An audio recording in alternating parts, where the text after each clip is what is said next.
तो जब आप उस दिन बोलने आई तो क्या पहले से तैयार थी या अचानक से आपका मन हुआ कि अपनी बात रख दी जाए? ना तो आज तक कोई काम कराया उन्होंने और ना ही चुनाव के बाद वो यहाँ पर आए थे। जी। गांव के बहुत से आदमी है जो उन्होंने ये भी नहीं पता कि अरविंद शर्मा है कौन। आपके यहाँ के सांसद हैं अरविंद शर्मा, उनको जानती हैं आप? नहीं, मैं तो नहीं जानती, कभी आए नहीं तो जानेंगे कैसे। खुशी में दाव क्या कमी में भी ना आया।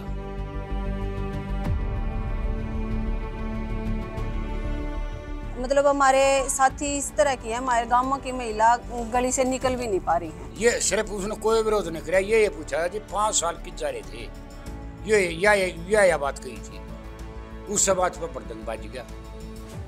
कुछ रोज पहले रोहतक के सांसद अरविंद शर्मा यहाँ के सिसरौली गांव में प्रचार करने आए थे। यही वो जगह है जहाँ पर वो बैठकर लोगों से बात कर रहे थे। तभी गांव की एक महिला ने कहा कि मैं भी कुछ बोलना चाहती हूँ। उन्होंने माइक लिया, कुछ ही सवाल पूछे थे कि हंगामा हो गया और अरविंद शर्मा बिना बोले चले गए। आप भी बोलिए, हम भी बोलना चाहें। सलमाई हो गए 5 साल तक पहले कोई भी नेता हमारे गांव में नहीं आया है, तो हम पूछ। हाँ, आप आए हो आनंद साहब, आपकी बात नहीं हो रही है। नहीं, हम आपकी बात नहीं हो रही है। आप सवालों का जवाब दो, हम पूछना चाहें, सवालों का जवाब दो। कोई विरोध नहीं कर रहे हैं, पूछना चाहे हैं।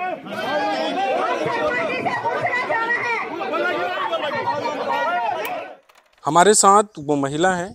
मैम, आपका नाम क्या है? मेरा नाम मोनिका नैन है। मैं भारतीय किसान यूनियन की तरफ से रोहतक की महिला जिला अध्यक्ष हूँ। जी, तो क्या सवाल थे? अभी तो आपने ये कहा था कि आपने यही बोला था कि आप कितनी बार हमारे गांव आए। गांव में क्या समस्या है जो आप उनके सामने रखना चाहते थे? गांव में समस्या, इतना बड़ा गांव है, समस्या तो बहुत सारी हो हैं। जिस तरह आप आए हो, आपने भी देखा होगा गलियों में किस तरह से कीचड़ उगा हुआ है। मतलब हमारे साथी इस तरह की है, हमारे गांव की महिला गली से निकल भी नहीं पा रही हैं, इस तरह का हाल है। एक हमारे ऐसे समाज में एक पुराना, बहुत पुराना जोड़ है, कम से कम भी 15-20 साल पुराना जोड़ है। हमने उसकी भी रिक्वेस्ट करी थी, अभी इस जोड़ को कुछ या तो पार्क में बदला जाए या और कुछ जो चपाट वगैरह बनाई जाए, क्योंकि उसमें इतना पानी भर रहा है, इतना गंद हो रहा है कि बहुत ज्यादा मच्छर हो रहे हैं, बच्चे भी बीमार हो रहे हैं उससे, औरों ने बड्डा ने भी दिक्कत होने लग रही है उससे। तो बहुत सी समस्याएं हैं गांव में इस तरह की। तो जब आप उस दिन बोलने आई तो क्या पहले से तैयार थी या अचानक से आपका मन हुआ कि अपनी बात रख दी जाए? नहीं, मैं किसान यूनियन से हूँ। हमने 5 साल तक रोड़ा पे काटे हैं। किसानों के ऊपर लाठीचार्ज भी होया है, मजदूर साथियों के ऊपर लाठीचार्ज होया है। जिस तरह से किसान आंदोलन में सरकार ने तानाशाही दिखाई हमारे ऊपर, किसाना के ऊपर, और तो आज हम उन अपना सवाल पूछने आए थे कि भाई आज आप हमारे गामा में आ गए। ये गामा के आदमी थे जो सड़का के ऊपर बैठे थे, जो अपना हक मांग रहे थे, जब तो इनके ऊपर लाठी मार रहे थे आप। जब आपकी सरकार की जा रही थी, जब आपकी सरकार ने ये क्यों नहीं पूछा कि भाई ये मजदूर साथी हैं, ये किसान हैं, इनको क्यों रोका जा रहा है, इनके ऊपर लाठियां क्यों बरसाई जा रही हैं, गोलियां बरसाई गई थी। और तो उनके सवाल पूछने आए थे कि आज आप वोट लेने आ गए, जब आप किस थे। अरविंद शर्मा इस गांव में चुनाव जीतने के बाद कभी आई या कोई काम यहाँ पे उन्होंने किया है? ना तो आज तक कोई काम कराया उन्होंने और ना ही चुनाव के बाद वो यहाँ पर आए थे। गांव के बहुत से आदमी है जो उन्होंने ये भी नहीं पता कि अरविंद शर्मा है कौन, जानते भी नहीं। तो आपकी नाराजगी जो थी वो किसान आंदोलन में सरकार की भूमिका को लेकर थी या गांव में डेवलपमेंट नहीं हुआ उसको लेकर थी? गांव में काम नहीं होया उसके बाबत में भी थी, और जो सरकार ने हमारे साथ 5 साल में कराया है उसकी भी थी। रोज तो था। आपके गांव में आपने कहा नाली की समस्या है, सड़कों पे पानी बह रहा है, एक तालाब है जो बुरी हालत में है और उससे मच्छर हो रहे हैं। जी जी। शिक्षा का क्या हाल है यहाँ पे आपके गांव में? शिक्षा 0 स्तर पर है, क्योंकि शिक्षा हमारे गांव की समस्या नहीं है, ये शिक्षा की, ये सभी गांव की समस्याएं हैं। क्योंकि सरकार ने, आपने देखा होगा, सरकारी स्कूल, बहुत से स्कूल बंद कर दिए सरकारी। जिन पर रोक लगा दी कि भी इनको ताला लगाया जाए। और तो सरकार तो ये कुछ गांवों में बंद हुए हैं, लेकिन आगे जाकर बहुत सी स्कूल हैं जो बंद हो जाएंगे। जो ये बीजेपी सरकार है, ये तो सिर्फ धर्म के नाम पे डंका बजा रही है। मंदिर बनवा दिया, धर्म के नाम पे वोट ले रही है, शिक्षा के नाम पे वोट ले नहीं रही, ना रोजगार के नाम पे वोट ले रही है। मतलब इन्हें आज तक करा ही नहीं है, ना तो शिक्षा का कोई काम करा है, ना रोजगार देने का कोई काम करा है। जैसे हम हरियाणा के अलग अलग इलाकों में घूम रहे हैं जहाँ आर्मी की तैयारी करने वाले बच्चे थे जो अब विदेश जाने लगे हैं, प्राइवेट कंपनियों में काम करने लगे हैं। तो आपके गांव में भी जो अग्निवीर योजना के बाद नौजवानों में क्रेज कम हुआ है, आप क्या देखते हैं गांव में और अपने इलाकों में? बहुत से बालक थे हमारे जो 17-18 साल की उम्र के बाद फौज की तैयारी करे हैं। आपने पता गामा में तो बहुत क्रेज है फौज का। तो लेकिन जब तक अग्निवीर आई है, बच्चों ने फौज में जाना ही बंद कर दिया है, क्योंकि और तो कोई रास्ता था नहीं। किसान मजदूर के बड़का के पास एक फौज थी, उसमें तैयारी कर रहे थे, लेकिन उन्होंने सोचा कि 18 के बाद अगर हम फौज ज्वाइन कर लेंगे 24 में वो घर आ जाएंगे, और तो फायदा क्या है उस चीज का, 4 साल में कितना कमा लाओगे। मोदी सरकार ने अग्निवीर योजना चला दी, हमारे तो 24 साल के बालक घर बैठा दिए, लेकिन आप 70 साल की 75 साल की उम्र में भी वो नो कर एक मौका और दे दो हमने। तो मैं मोदी साहब तो कहना चाहूँ, जो हमारे बड़का ना मौका नहीं मिल रहा, तो आपने मौका किस तरह मिल जाओगा। कौन से 5 सवाल थे या कौन से आपके जहन में सवाल थे जो आप उनसे पूछना चाहते थे? हम उन तो ये पूछना चाह रहे थे, जब ये अरविंद शर्मा कहाँ था जब हमारे ऊपर लाठियां चल रही थी?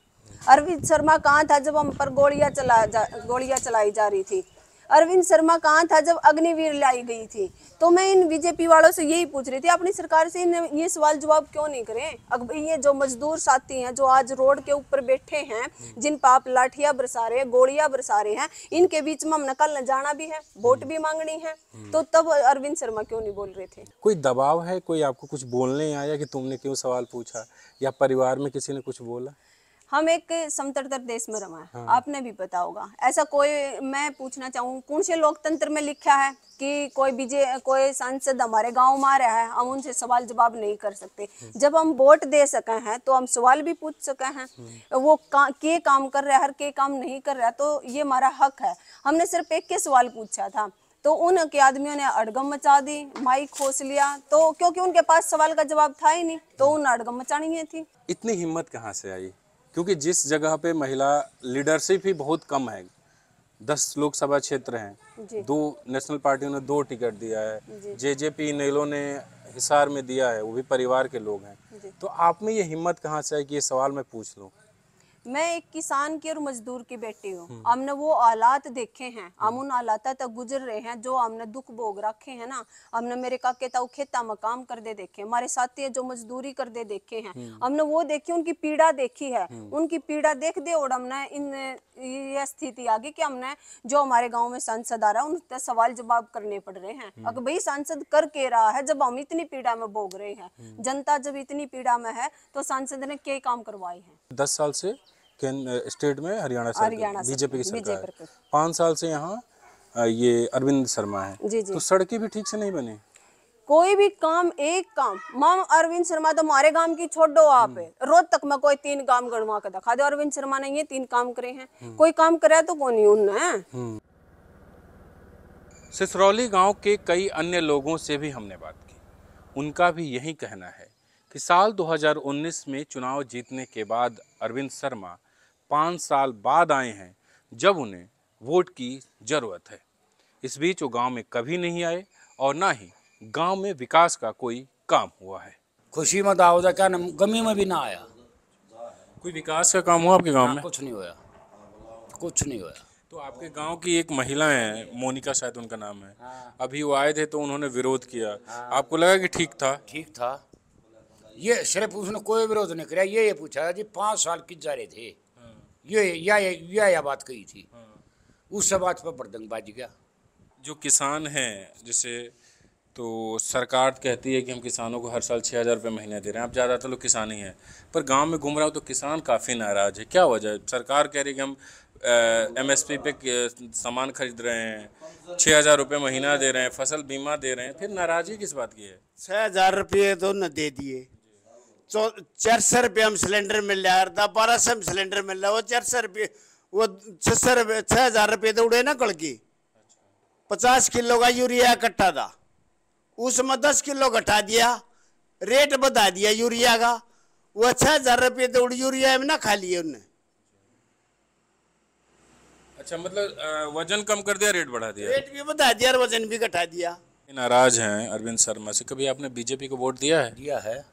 कब? 14 में। अच्छा, तो अब नहीं दे रहे हैं? हाँ। क्यों? विकास ज़्यादा कर दिया, विकास ज़्यादा होया।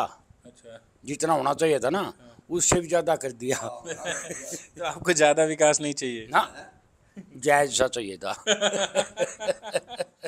आपके यहाँ के सांसद हैं अरविंद शर्मा, उनको जानती हैं आप? नहीं, मैं तो नहीं जानती, कभी आए नहीं तो जानेंगे कैसे। कभी आए नहीं यहाँ पे। देखा आपने? नहीं, बिल्कुल भी नहीं। हाँ जी, बस। तो अगर नहीं आए तो कोई काम वाम किए हैं आपके गांव में? कुछ नहीं किया, देखो गंदगी यहाँ दिखाई दे रही सामने, बिल्कुल कितनी गंदगी है यहाँ पे। कभी आते हैं? नहीं आते। अभी तो वोट मांगने आए थे कुछ दिन पहले। वोट मांगने आए थे तो भगा दिया गांव वालों ने। परेशानी तो ये है भाई, जैसे मजदूर है, किसान है, भाई जैसे गांव में ये हालात देख लो आप, भी दिखने लग रहे जी। ये देखो सारा बरसात होगी तो वहाँ तक पानी पहुँच जाए, वो और तान लग रही। अच्छा, तो ये अरविंद शर्मा पिछले 5 सालों में जब से चुनाव जीते हैं आपके गांव में आए हैं? नहीं, कभी नहीं आए। इसको लेकर हमने अरविंद शर्मा से बात करने की कोशिश की, लेकिन हमारी बात उनसे नहीं हो पाई। वहीं रोहतक में भारतीय जनता पार्टी का चुनावी कार्यालय बना हुआ है। हम वहां पहुंचे। वहां मौजूद भारतीय जनता पार्टी के कार्यकर्ताओं ने बताया कि लोकसभा क्षेत्र के अलग अलग गांवों में बीजेपी नेताओं का विरोध हो रहा है। ये विरोध कांग्रेस के कुछ लोग करते हैं। जब चुनाव के नतीजे आएंगे तो आप देखेंगे कि इन्हीं गांवों में भारतीय जनता पार्टी को काफ़ी वोटें पड़ेंगी। सिसरौली में हर तबके के लोग रहते हैं और ज़्यादातर किसान हैं। यहाँ के किसानों ने किसान आंदोलन के दौरान बढ़ चढ़कर हिस्सा लिया था। उस दौरान हरियाणा की खट्टर सरकार ने किसानों के साथ जो बर्ताव किया, उससे इनमें नाराज़गी है। साथ ही इस बात की नाराज़गी है कि 5 सालों के भीतर इस गांव की सूद लेने कोई नहीं आया। यहाँ पे हमें कई लोग ऐसे भी मिले जिन्होंने 2014 में, 2019 में भारतीय जनता पार्टी को वोट किया था, लेकिन अब वो परेशान हैं और उनका कहना है कि हम बदलाव चाहते हैं। रोहतक से newslaundry.com के लिए बसंत कुमार की report. This election season, your right to choose puts you at the heart of it again. We'd like to be your eyes and ears. Choose the journalism and media that serves democracy and you. Simply head on to newslaundry.com/subscription and pick up the TNMNL joint subscription of your choice today.